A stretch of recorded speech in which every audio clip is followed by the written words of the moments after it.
Hoje nós vamos ver um dos assuntos mais fascinantes e ainda polêmicos que se referem aos últimos tempos, e essa é a questão da identidade do anticristo.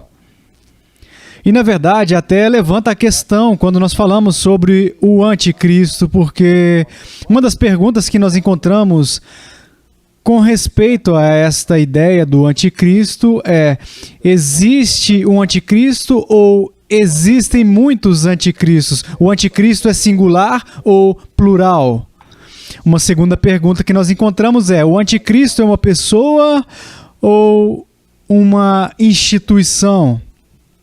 E uma questão ainda mais importante é que o Novo Testamento fala do anticristo nas epístolas de João e nas cartas de Paulo. Ele fala do homem do pecado, o homem da iniquidade. E no livro de Apocalipse, João nos fala sobre a besta, que é conhecida pelo número 666. Agora, de novo, nós estamos tratando de 3 assuntos diferentes: o homem do pecado, o anticristo e a besta. Ou todos esses 3 conceitos estão interconectados e interrelacionados, convergindo em uma identidade. Agora, essas são algumas das perguntas que veremos além da pergunta de $64 mil, isso é: quem é o anticristo, ou o que é o anticristo e como nós devemos esperar para reconhecê-lo.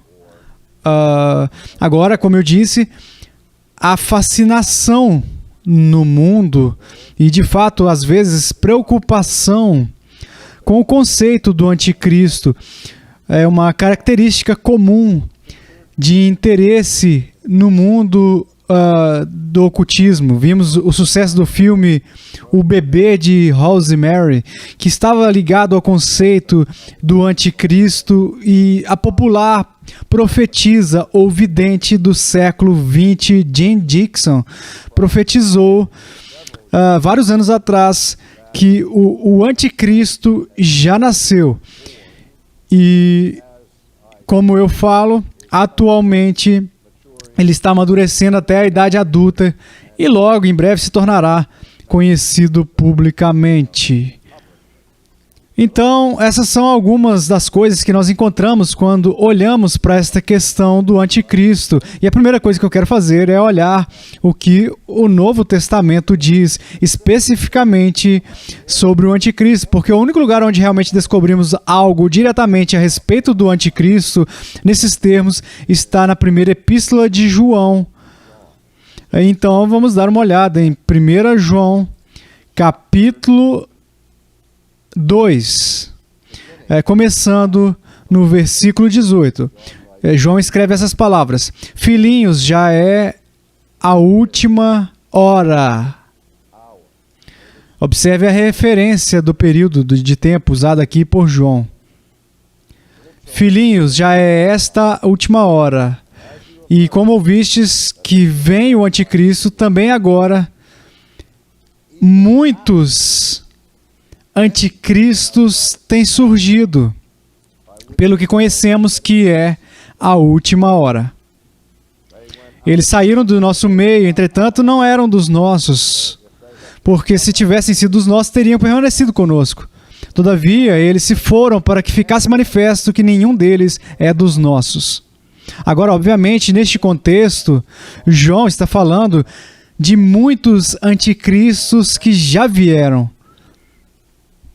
E ele está descrevendo anticristos em plural aqui, em termos daqueles que cometeram o pecado da apostasia, aqueles que já professaram a fé em Cristo, mas depois deixaram a comunidade cristã e agora repudiam a confissão dela. Então aqui João relaciona o anticristo com apostasia. No capítulo 4, começando no versículo 1, João nos dá mais informações, de onde diz: amados, não deis crédito a qualquer espírito, antes provai os espíritos se procedem de Deus, porque muitos falsos profetas têm saído pelo mundo afora. Nisso reconhecereis o Espírito de Deus. todo espírito que confessa que Jesus Cristo veio em carne é de Deus. E todo espírito que não confessa a Jesus não procede de Deus. Pelo contrário, este é o espírito do anticristo, a respeito do qual tendes ouvido que vem e presentemente já está no mundo. Agora ele fala sobre a vinda do anticristo. Ele fala de muitos anticristos. E ele fala sobre o espírito do anticristo que está vindo, mas que já está no mundo. Então, uma coisa está certa. Na descrição de João do anticristo, que na sua ideia de anticristo, ele está falando algo que representava um perigo claro e presente para a igreja do primeiro século. Agora, vamos dedicar alguns minutos para examinar o termo anticristo. O que é significativo é o uso do termo anti, que vem diretamente do grego anti, que tem dois significados distintos na língua grega. Normalmente, e esse é mais frequentemente, o termo anti significa contra. Mas às vezes o prefixo anti em grego significa no lugar de. Agora, se significa apenas anti, então o anticristo é definido em termos de sua oposição a Cristo. Ele é aquele que é contra Cristo. O termo, se usado em seu sentido secundário de anti, seria alguém que subverte ou busca algo para substituir Cristo, ou busca substituir Cristo como um falso substituto. Ele é um suplantador, um falso Messias. Agora, não temos necessariamente que escolher entre esses dois significados ou representações possíveis do termo anti em grego, porque qualquer um que, obviamente, procurou suplantar o verdadeiro ofício de Cristo como um falso Messias, como um falso Cristo, seria pelas mesmas ações trabalhando contra Cristo. Então a ideia é sugerida aqui que o anticristo é aquele que trabalha contra Cristo e tenta se tornar um substituto de Cristo, ou seja, é um falso Deus ou um falso Messias. Agora, além do ensino de João, usando especificamente a linguagem do anticristo, nós temos o ensino do apóstolo Paulo em seus escritos aos cristãos, aos Tessalonicenses, em 1 Tessalonicenses, sinto muito, é 2 Tessalonicenses, capítulo 4, começando 2 Tessalonicenses, capítulo 2, vou pegar aqui, capítulo 2, versículos 3 até o 11. Vejamos este texto, se pudermos. 2 Tessalonicenses 2, 3 até o 11.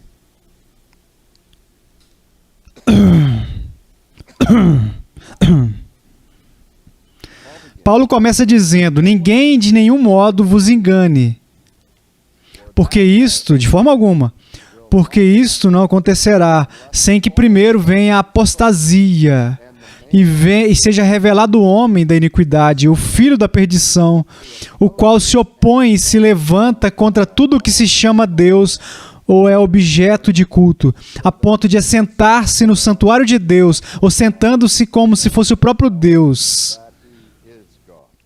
Não vos recordais de que ainda convosco eu costumava dizer-vos essas coisas? E agora sabeis o que detém, para que ele seja revelado somente em ocasião própria. Com efeito, o mistério da iniquidade já opera e aguarda somente que seja afastado aquele que agora o detém.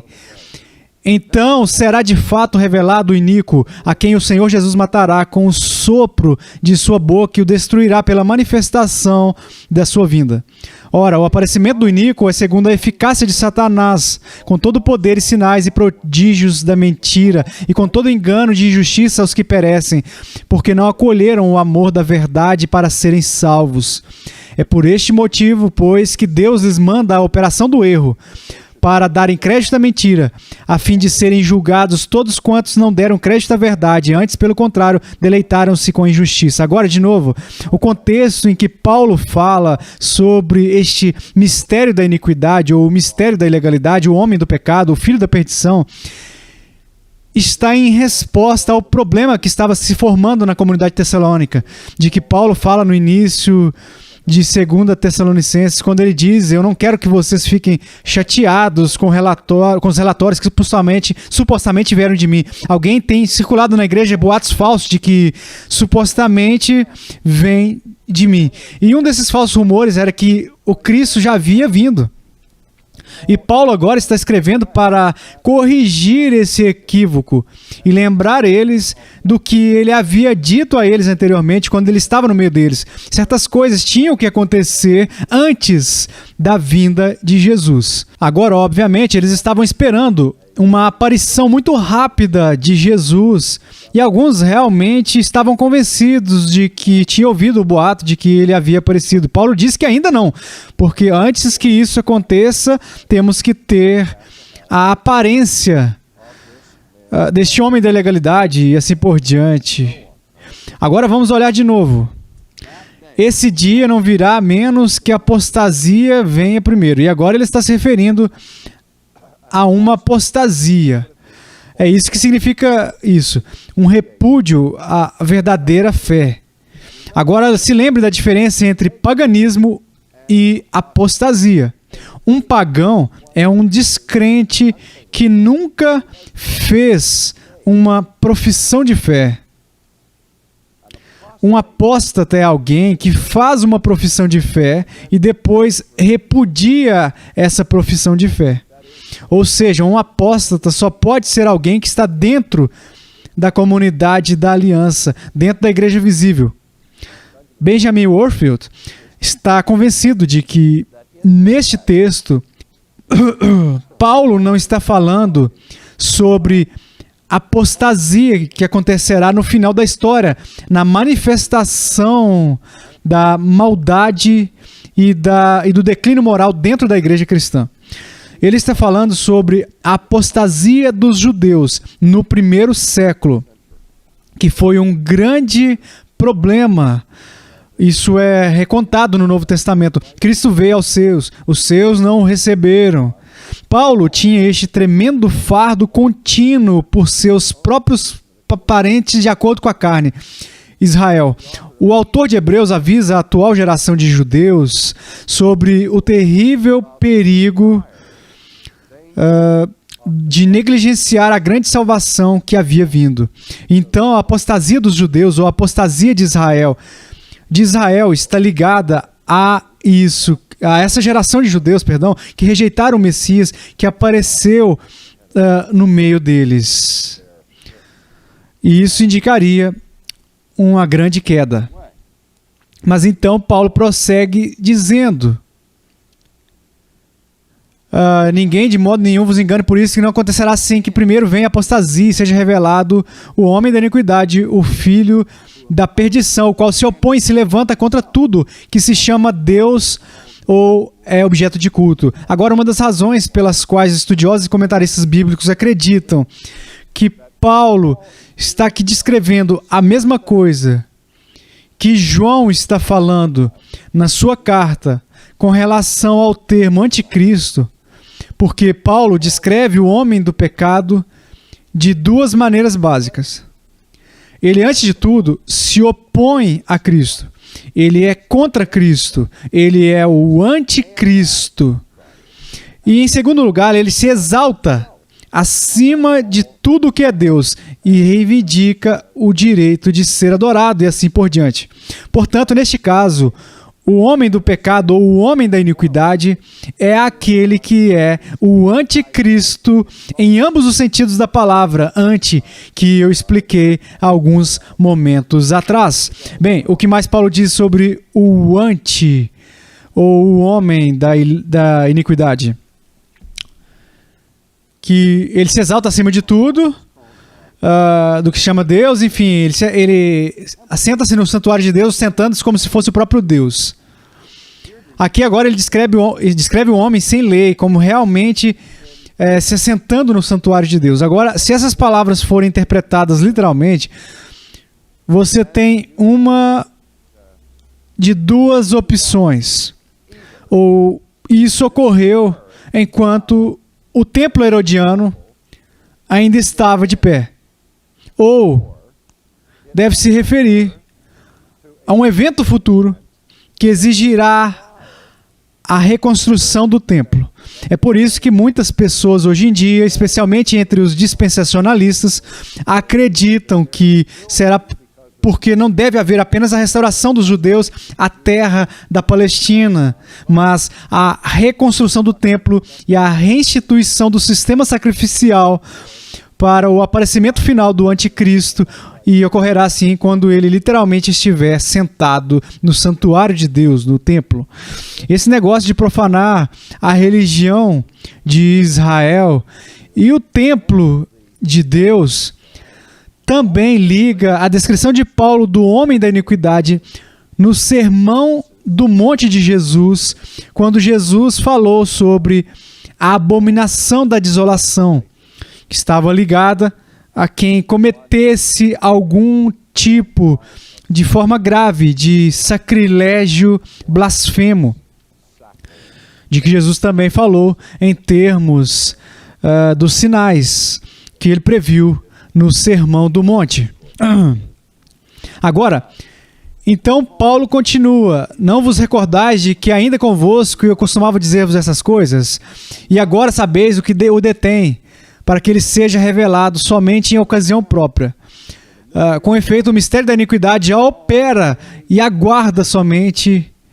Agora sim, como João fala sobre o anticristo, já está no mundo e trabalhando. Então Paulo, em sua descrição do homem sem lei, essa pessoa misteriosa como sendo atualmente estando no trabalho, na obra dele, mas ele diz que na situação atual este homem sem lei está sendo mantido debaixo do controle. Agora, um dos grandes mistérios do Novo Testamento não é apenas a identidade do homem da ilegalidade ou a identidade do anticristo, mas a questão da identidade daquele que restringe ou limita. Agora, um dos mais fascinantes, e eu acho argumentos francamente bizarros, que a dispensação traz para sua visão do arrebatamento pré-tribulação, a visão de que a igreja será tirada do mundo antes da última tribulação. Os argumentos que li foram assim: que o único que realmente pode operar como limitador do mal neste mundo é o Espírito Santo. Portanto, a primeira suposição é que o limitador do capítulo 2 de Tessalonicenses, ou segundo capítulo de 2 Tessalonicenses, é o Espírito Santo. Então a especulação é assim: visto que o Espírito Santo habita nos cristãos, a única maneira pela qual o Espírito Santo pode ser tomado à distância, a única maneira de o poder de restrição total do Espírito Santo ser removido do planeta seria se você tivesse que remover todos os cristãos do planeta. Então eles enxergam isso como uma espécie de ensino disfarçado do arrebatamento pré-tribulação, que eu acho que é uma especulação realmente injustificada. Não sabemos quem é o limitador. Podem ser simplesmente as restrições de Deus que restringem o mal. Mas uma vez que ele fala em termos específicos de um indivíduo, alguns sugeriram uma instituição com o poder restritivo aqui é uma instituição como o governo romano, Ou alguns estudiosos sugeriram que aquele que estava ativamente restringindo o homem da ilegalidade, neste momento, era o próprio Paulo. E isso, de novo, é especulação, porque nós não sabemos o que é restritivo ou quem é que está restringindo o homem da ilegalidade. Tudo o que nos é dito é que, e agora sabeis o que o detém, para que ele seja revelado somente em ocasião própria. Então será de fato revelado o iníquo, a quem o Senhor Jesus matará com o sopro de sua boca e o destruirá pela manifestação de sua vinda. Agora ele continua dizendo, ora, o aparecimento do iníquo é segundo a eficácia de Satanás com todo o poder e sinais e prodígios da mentira, e com todo o engano de injustiça aos que perecem, porque não acolheram o amor da verdade para serem salvos. É por este motivo, pois, que Deus lhes manda a operação do erro, e etc. Agora, aqui parece sugerir que o homem sem lei será dotado de poderes sobrenaturais. Vai ser concedido sinais e maravilhas mentirosas e estará trabalhando em conjunto com Satanás. Agora, esses elementos da descrição do homem da ilegalidade que já está operando, trabalhando aqui, correspondem de uma maneira notável com a descrição que nós obtemos da besta do Apocalipse, cuja marca é a marca 666. Então, o que eu vou fazer na nossa próxima lição é chamar a atenção para a besta do livro de Apocalipse. Mas antes de fazer isso, deixa eu sugerir a vocês que o estudo que nós fizemos indica fortemente, eu acredito, e eu diria que o relatório da maioria dos cristãos históricos e eruditos é que a figura do anticristo, o homem da iniquidade, da ilegalidade e a besta no livro de Apocalipse se refere a uma única e mesma coisa.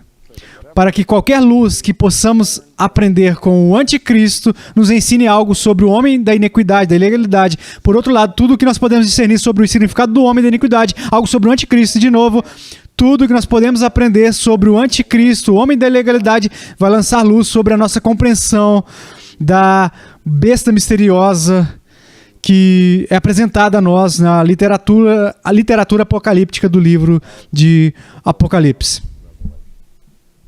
E, de novo, ficamos ainda com a questão pessoa ou instituição. E isso é algo que aconteceu no primeiro século, de uma vez por todas. Ou houve alguma manifestação arquetípica dessa pessoa ou instituição no primeiro século. Mas podemos esperar uma manifestação mais completa mais tarde? Essas são algumas das questões que permanecem na mesa enquanto nós lutamos com o significado do anticristo.